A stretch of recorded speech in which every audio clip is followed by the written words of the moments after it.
check out these tips of how to spice up your offer and get your offer accepted next. Hey there, this is Ryan Skaggs, and this is the Mortgage Minute. This channel is dedicated to everything mortgage, real estate, and interest rates, and we're going to start with those interest rates. Another bad week from interest rates. We've seen them rise again, back to basically where we were in June of 2022, 5.55 on the average 30-year fixed. You can check out the link below to Freddie Mac's average 30-year fixed survey. Great historical, weekly, yearly, decades. You can go back and look and see the trend of where interest rates are going. Definitely up over the last week and definitely approaching these kind of same ceiling levels that we saw just a couple months ago. Now, what are we going to talk about today?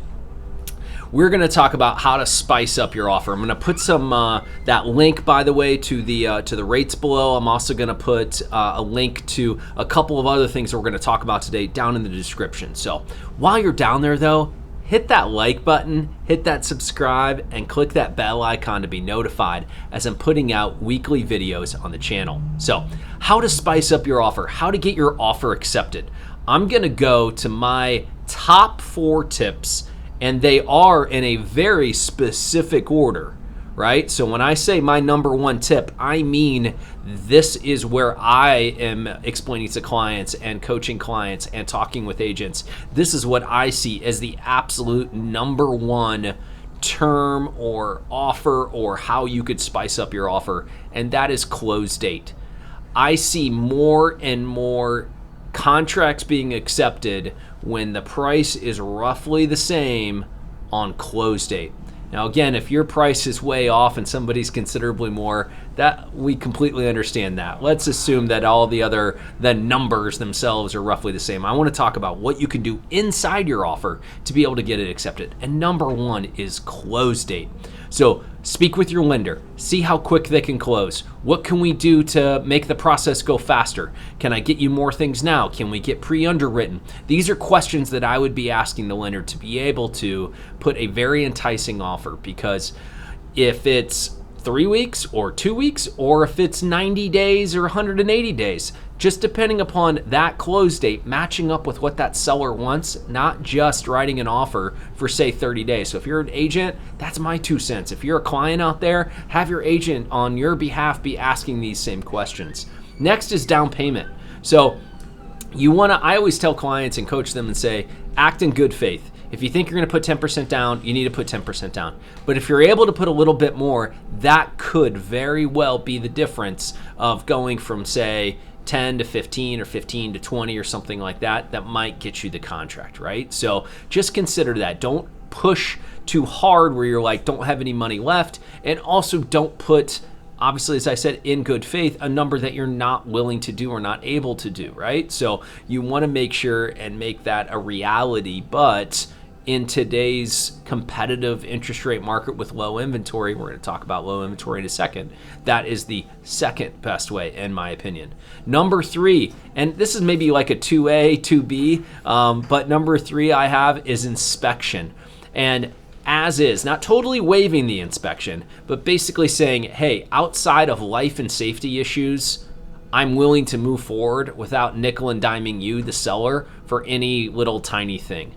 And what that means in layman's terms is if the bathtub's just not draining water as fast, like, that's on me to figure out as the new buyer, to get a plumber to come out and figure it out. Not for, I want a $500 credit, or I need a plumbing inspector, or I need something else. Like, some of these issues, you're likely buying a used home. Used homes are gonna have a few issues. It's just a matter of how big they are. If they're life and safety, if you've got an attic filled with mold, then of course you're gonna go back to the seller and say, remediate this, and I need to come back and see it without all these issues. You need to solve this yourself, right? But when it comes to the smaller stuff, being able to not be nickel and dimed through the inspection period is definitely significant. And then number 4, this is my favorite, and it's hardly ever used, but is paying for a cost that is associated with the seller. In the Illinois market, the seller has some title costs. Sometimes they have some transfer tax. Like, look at potentially offering to pay for those from a buyer's perspective, paying for those from a seller, and your offer will definitely stand apart. Now, moving on from there, what must you do to get your offer accepted? Your lender needs to call. If your lender's not calling the list agent, or if you as a buyer are not communicating with your lender that you have an offer out, like you've missed a real opportunity here. Is that reaching out saying, hey, I've got all my docs in, we got a quick close, we're an awesome offer, we're ready to go, there's no issue on the mortgage piece. That is incredibly important. And what you need to do is just speak with your lender in terms of the timing, speak with your lender in terms of what they do, what their process is, to better understand that. And then next, and kind of my last point, is be ready to make a quick offer. Again, I referenced this below, but I'll put a link. The days on market for properties is dwindling. It's going down, meaning that properties are moving faster and faster. So you need to be able to move fast. You need to be able to understand what's that monthly payment, what's that cash to close before going in, make an educated decision, but they're moving fast. You can check out the link. It's realtor.com from the July data now coming out in August. And we're really seeing those days on market shrinking across the country, and specifically in the greater Chicago metro area, where we're down to 31 days now. So this is the Mortgage Minute. Thank you so much for tuning in. Put your comments below. What do you think to be able to make a competitive offer? I'd love to hear your opinion. Hopefully these items helped. Again, Ryan Skaggs for the Mortgage Minute. Thank you so much for tuning in, and we'll see each other again very, very soon.